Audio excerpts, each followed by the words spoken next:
Magnolia Hotshots ang magre-representa sa Pilipinas sa Asian Games at Justin Brownlee hindi nga makakalaro sa Asian Games as naturalized player at bagong import kikilalanin. Yan nga ang ilan sa mga maiinit na pag-uusapan natin sa videos na ito mga ka-idol. Palapit na nga ng papalapit mga ka-idol ang pagtatapos ng FIBA World Cup at unti-unti na nga nating makikilala kung sinong team ang hihiranging FIBA World Cup Champion 2023. Sabay din yan mga ka-idol, matindi rin ang mga suporta sa bawat team ngayong FIBA World Cup. At dahil nga ay kasado na ang lista ng quarterfinals at kung sino-sino maghaharap na gaganapin nga sa Maynila, ang mga supporters ay pumunta na rin ng Kamaynilaan mga ka-idol. Gayun din naman ang mga team kung saan sinasabi nga ng Slovenia at Germany ay nasa Pilipinas na mga ka-idol. At ito nga ang number 1 na NBA star player na si Luka Doncic mga ka-idol ay talaga namang nag-insayo agad pagkarating sa Maynila. Puspusan din talaga ang preparasyon ng Slovenia ngayong quarterfinals mga ka-idol. Kung ito namang si Luka mga ka-idol ay busy na sa pagpapraktis, tila isa namang kabiguan ang dala nitong si Karl Anthony Towns sa kanyang bansa. Dahil hindi na nga nila nagawang umabot sa quarterfinals at ang group nga nila na nakaabot ay ang Italia mga ka-idol. Kung saan nauna na ngang tinalo yan ng Dominican Republic. At ayon nga sa NBA star si Karl Anthony Towns, so many in my mind, best memories in the Philippines. It's because of my teammates, so fun. That's why this hurts so bad. I'm not ready to go home. Update din mga ka-idol kung saan ang isa nga sa pinakamalakas na team na USA ay tinalo ng Lithuania bago pa man sila makapasok ng quarterfinals. Simula pa nga lamang ng FIBA World Cup, sila ay undefeated mga ka-idol, ngunit sa kabilang banday natalo na nga sila ng Lithuania. Nasabi nga ni Coach Steve Kerr, "We're fortunate that the loss doesn't hurt us in terms of our goal, which is to win the gold medal. It's a great game for us to experience because this is FIBA." Dagdag pa ni Coach Steve Kerr, "This happens so quickly. Bringing together a team, you practice for a few weeks and you play for the gold medal. It happened quickly. I hate losing. I probably won't sleep much tonight. But for us to get better, we need to feel this." Tila naging magandang hudyat ito at simula para sa Lithuania star si Jonas Valanciunas. Nasabi nga niya, "We had a good game plan from the coaching staff. We were ready. We were focused. We were playing team basketball as we always do. Following that we gotta win." At ngayon ng quarterfinals ay 8 team na ang natira mga ka-idol, kung saan una na nga diyang magharap ang Italia at USA, Germany at Latvia, Lithuania at Serbia, Canada at Slovenia. Inaasahan talaga mga ka-idol na mas magiging matindi ang clash between sa mga teams na ito dahil ito'y quarterfinals na. Makikilala na nga rin natin mga ka-idol kung sino-sino ang papasok at maghaharap sa finals na kinabibilangan ng ilan sa mga NBA star mga ka-idol. At kung NBA star naman ang pag-uusapan mga ka-idol, hindi naman nagpahuli ang ating NBA star na si Jordan Clarkson dahil siya nga ay pangalawa sa top scorer sa buong FIBA ng 2023. At sa local ng Gilas Pilipinas ay napakaganda naman talaga ng ipinakita ni Dwight Ramos na may average na 66 points mga ka-idol. Kung babalikan nga natin mga ka-idol ang naging magandang tagpo ng Gilas Pilipinas kontra China na ipanalo nga natin ang huling laban mga ka-idol at talagang mas naramdaman talaga ni Jordan Clarkson ang suporta ng mga Filipino. Hindi naman ay naging wish do come true para kay Dwight Ramos ang kanyang kaarawan dahil sa araw ng iyon ay naipanalo nila ang laban kontra China na isa sa kanyang kahilingan. Hindi naman ay makikita ang kasiyahan kay Coach Reyes dahil nabigyan nga niya ng kahit isa man lang panalo ang sambayan ng Pilipino na talagang nire-request ito sa kanya dahil marami nga ang gusto na siya ay mag-resign mga ka-idol na sa kasalukuyan nga ay nag-step down na itong si Coach Reyes. Ilan nga sa mga dahilan niya sinasabing bastos talaga yung ibang Pinoy. Sabi pa ni Coach Reyes, "What people don't realize yung bowing sa akin before the games, okay lang yun. Sanay na nga ako doon.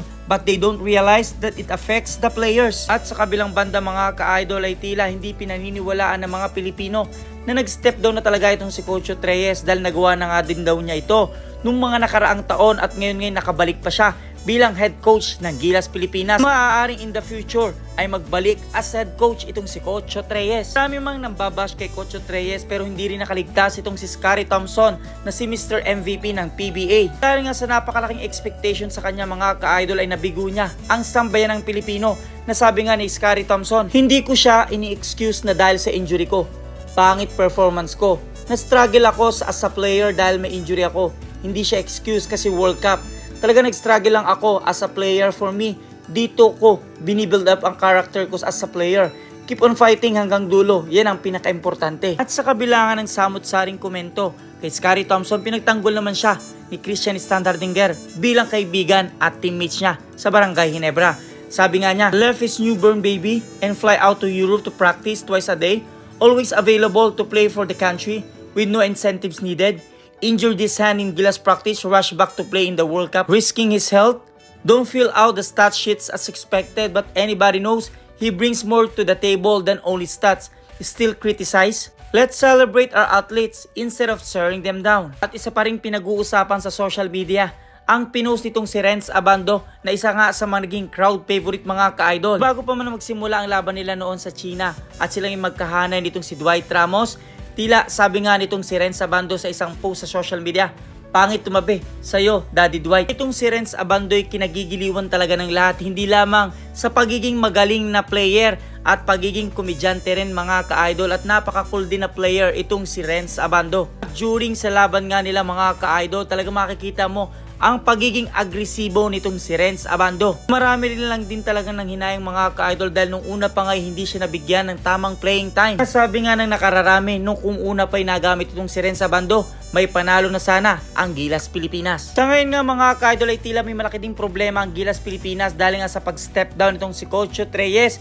Hindi nga malaman kung sino magko-coach sa darating na Asian Games at kung sakali makapasok pa sa Olympics ang Gilas Pilipinas. Sa ngayon matunog ang pangalan ni Coach Tim Cone at sigaw nga ng sambayan ng Pilipino na pumalit na sana kay Coach Reyes. Ngunit tila tinanggihan ito ni Coach Tim Cone at sabi nga niya, my heart is with Ginebra. Ngayon nagbukas pa ang pintuan sa atin mga ka-idol sa darating na Olympics dahil pasok pa ang Pilipinas o Gilas Pilipinas sa darating na Olympic qualifying tournament. Kung kaya't sa ngayon puspusan din ang paghahanap ng SBP kung sino maaari at deserve na pumalit kay Coach Reyes dahil din sa darating na Asian Games. Ngunit sa kabilang banday may malungkot na balita dahil sabi nga rito sa ating source, unfortunately several of the Gilas players won't be around for Asia. Set September 23 to October 8 as most of them will be heading overseas to play for their respective mother teams. Sabi nga rito, at least 5 namely AJ Edu, Dwight Ramos, Kai Soto, Kefe Rabena, Renz Abando are bound for Japan B-League and Korean B-League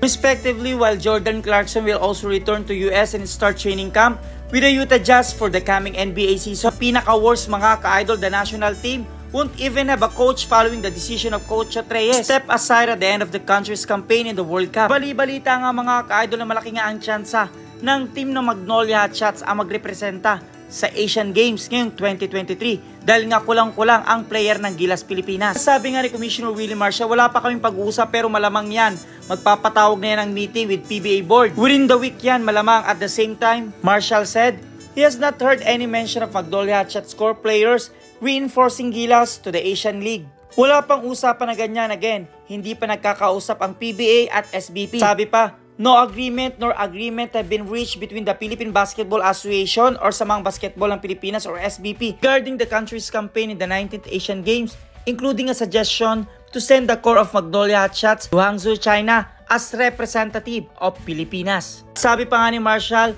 the league is open to all suggestions the SBP will lay on the table, reiterating the PBA's commitment for national cause. At malamang ay talagang napapag-usapan na ito mga ka-idol at pinaplano na at malaki nga ang tsansa ng Magnolia Hotshots ang ipadala bilang magrepresenta sa Pilipinas sa Asian Games. At naging basehan nga mga ka-idol yung magandang performance ng Magnolia Hotshots na ipinakita nung PBA on tour kung saan lahat ng team ay tinalo nila.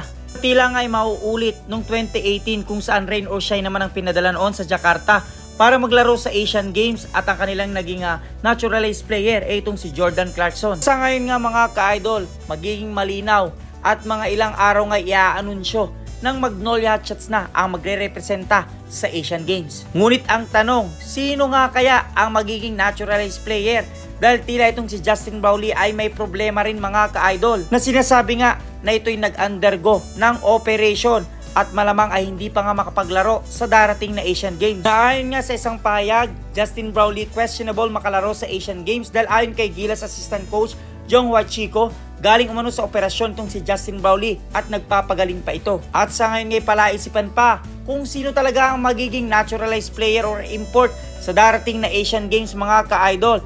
dahil imposible pa nga makalaro itong si Justin Brownlee. Gayon din naman ang problema kung sino magiging head coach ng Gilas Pilipinas na nalalapit na nga mga ka-idol ang Asian Games. Malamang kung ang Magnolia Chats ang tuluyang ipadala sa Asian Games, itong si Coach Chito Victolero ang magiging head coach mga ka-idol. Kung kayong tatanungin ko, deserve kaya ng Magnolia Chats at may laban ba ang Magnolia Chats sa Asian Games kung sakaling ang sila magrepresenta ng Pilipinas? At sino nga kaya ang karapat-dapat na maging head coach ng Gilas Pilipinas? Kung ano niya kasagutan, suggestion, question, advice, just comment down below mga ka-idol. At maraming salamat sa inyong panonood.